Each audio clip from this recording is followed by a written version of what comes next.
Olá galera, eu sou o Bruno, essa é a Lorena, a Jennifer, Marielle e a Tainara. A gente é aluno do segundo ANA da Escola Estadual André Antônio Maia e a gente vai apresentar um trabalho sobre a Era das Revoluções. Eu vou falar sobre a primeira Revolução Industrial. Esse processo surgiu principalmente na Inglaterra no final do século XVIII, no decorrer do século XIX. Outros países iniciaram sua industrialização nos Estados Unidos, a França, a Alemanha, a Itália, a Holanda, o Japão e a Bélgica.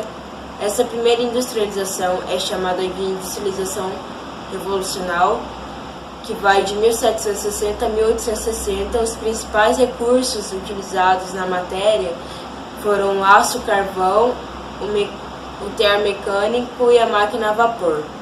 Já a segunda fase do processo é conhecida como Segunda Revolução Industrial, dada-se entre 1860 e 1900, e é baseada no aço, na energia elétrica e no processo químico.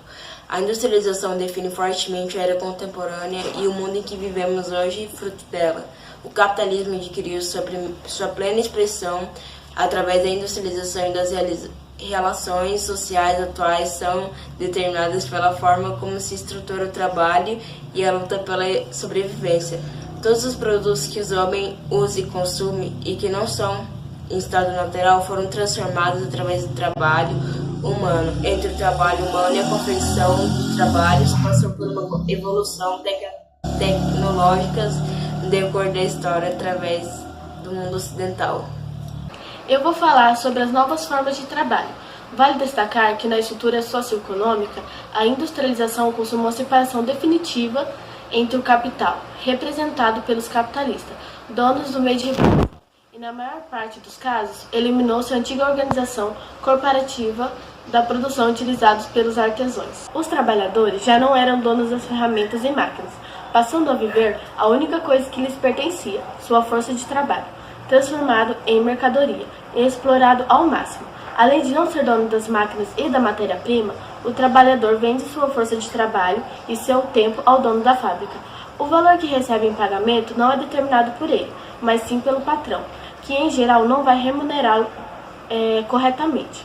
Para se adequarem ao quadro social da nova ordem industrial, os trabalhadores se associaram em organização como o sindicato.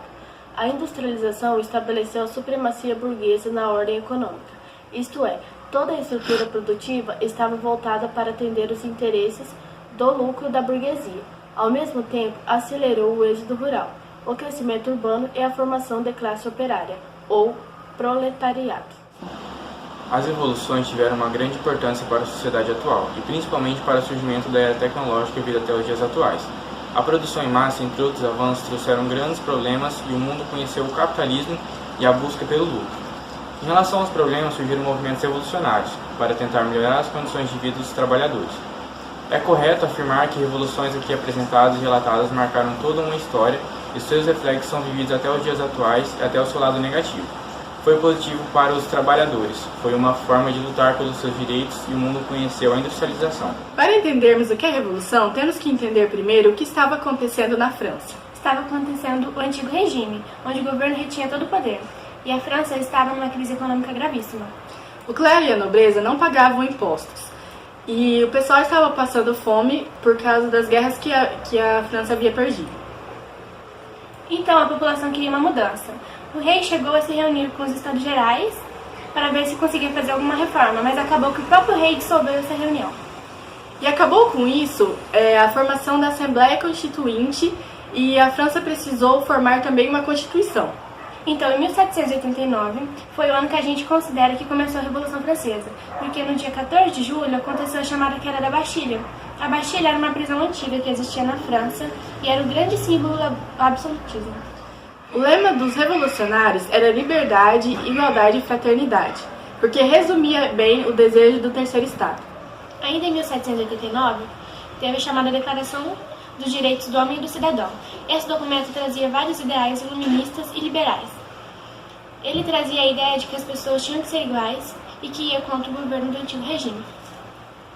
A partir daí foi feita a Constituição Civil do Clero, onde a França começou a separar o que era Estado do que era Igreja. E em 1961 foi feita a primeira Constituição da França, com que fazia a França ser uma monarquia constitucional, O rei Luís XVI, ele continuou governando, mas ele tinha que obedecer à Constituição. Então, a partir daí vai começar a monarquia constitucional. Em 1792 vai ter a proclamação da República e o rei vai tentar fugir da França. Porém, ele foi julgado por traição porque ele estava conspirando contra os países para tirar o domínio da França e acabou que o rei foi guilhotinado em 1793. E nisso começa um período de convenção dos girondinos. Os girondinos, eles eram a galera da direita.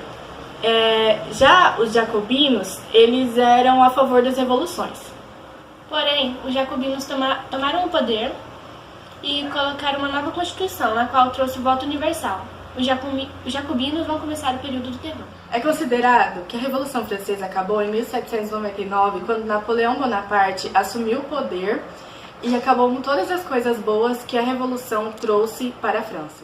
Bom, de modo geral, a Revolução refere-se a uma mudança política brusca e profunda. Usamos o conceito de revolução para explicar transformações econômicas e técnicas que tiveram grande impacto sobre a humanidade ou sobre determinada sociedade humana.